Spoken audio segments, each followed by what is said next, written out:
Hello, I'm Steve Larson, engineer with CAT Pumps, and today we're going to talk about pulsation dampening. Where do pulsations come from, and why do we need to dampen them? So what we're going to talk about first is where the pulsations come from, and they come from the nature of a triplex reciprocating pump. I'm going to draw a representation of one revolution of the pump crankshaft. So we go from 0 to 360 degrees. This is 180 in the middle. Draw some every 60 degrees. And so we're going to look at the first plunger. When a plunger starts out on a reciprocating pump, it's at 0 speed.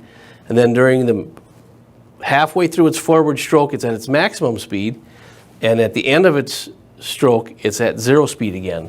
So the curve of the output will look like that. And that's the forward part of the plunger. This is the return where it's bringing fresh water into the chamber. And we're only interested in this scenario with the output of the pump. So one plunger has output like that. Then let's look at the second plunger. Starts at 120 degrees offset and has a similar output like that. Now we'll look at the third plunger, which starts 120 degrees after that and has a similar output. That's what the output of a reciprocating triplex pump looks like. Now, to get a true picture of what's happening, we're going to add what's happening at each moment along here. At this point, only one plunger is going forward, so there's this output.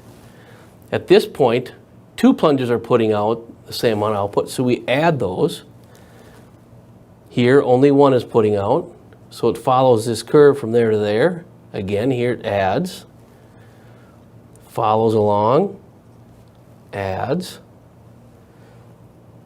and follows along. So the output of the pump actually looks like this.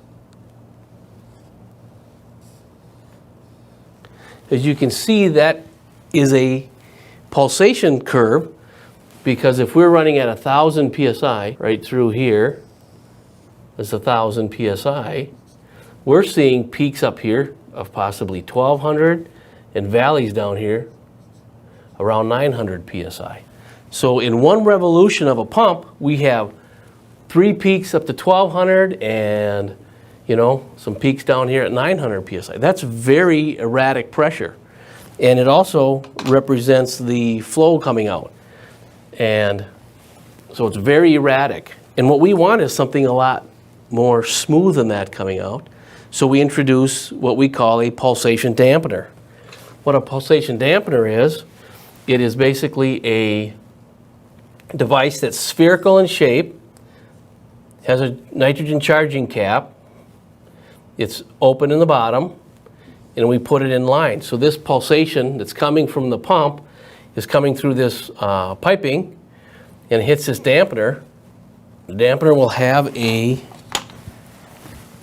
nitrogen charged bladder in it at about 60% of operating pressure, or in this case, 600 psi in here. And when this pressure is in here, it holds the bladder to the bottom at 600 psi. Now we come in here with our 900 to 1200 psi ripple. It energizes here, pushes the bladder up to this position. So now we have 1,000 psi on both sides. And this ripple is coming in and going out, and the bladder reacts to that. When a spike comes up, it goes up a little bit. When a valley comes in, it comes down a little bit. So it compensates this flow and gives you a much more smooth output. Possibly a range from 1,030 and 970. A nice smooth ripple of flow, and that's how a pulsation dampener works. Now, how do we put it into a system and what effects will it have on that? We're going to show. So I'll clear this. And we're going to draw a pump here that's drawing up out of a reservoir. The discharge piping is coming along, hits our dampener, with the pre-charge, and a lot of times there's a pressure gauge in your system, and we'll have to have an unloader valve in our system that bypasses back to tank, hose, trigger gun, and spray wand. This is what a typical system could look like with a pulsation dampener in it. So again, the water's being drawn out of the reservoir with the pump. It's putting out this rippled pressure.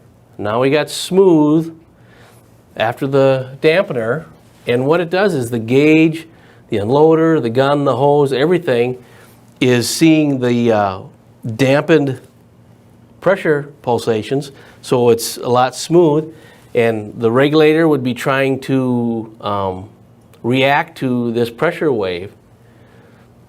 If we take the dampener out, now we have the pressure wave getting to here, and the gauge is going to be vibrating more, the needle will be. The seals and piston in this unloader are going to be trying to compensate for this, so you get a lot better life out of your accessories and gun and hoses and fitting connections if the pressure is smooth as a result of putting a dampener in your system.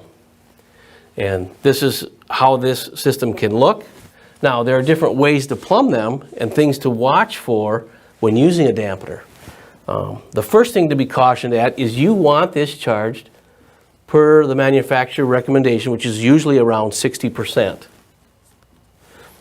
Okay? Now, if we were to not do that and pre-charge it at, let's say, 20%, then the bladder, when it's in operation, will be deformed all the way up here and could lead to early bladder failure and fatigue. So then the dampener would lose its effect.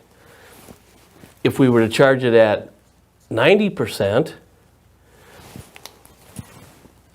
then the bladder would only move to here during operation and would have very little effect in dampening the pulsations in your pressure line. So again, follow the manufacturer recommendations of approximately 60% pre-charge.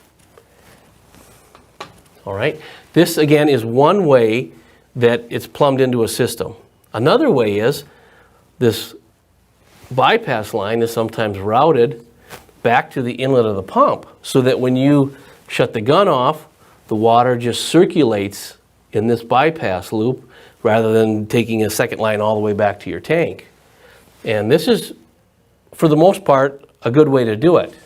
Now, to remember is when this happens, when we were at 1,000 psi with the gun open and operating, there's a volume of water in this dampener that when we shut the gun off and it unloads, this volume of water escapes out of the dampener because the bladder will push down with the nitrogen charge and it'll empty the bladder or empty the dampener.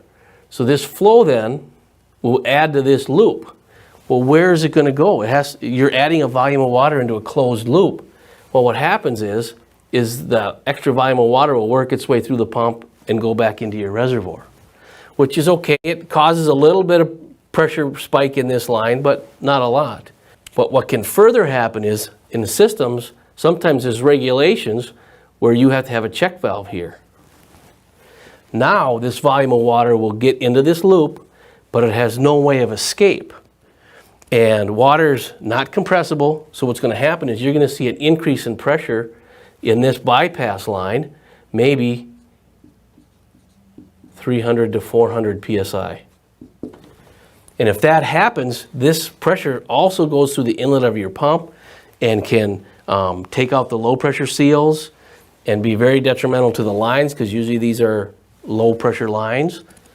And that is why we recommend following the two recommendations of bypassing back to tank whenever possible and keeping your pre-charge at the 60% manufacturer rating.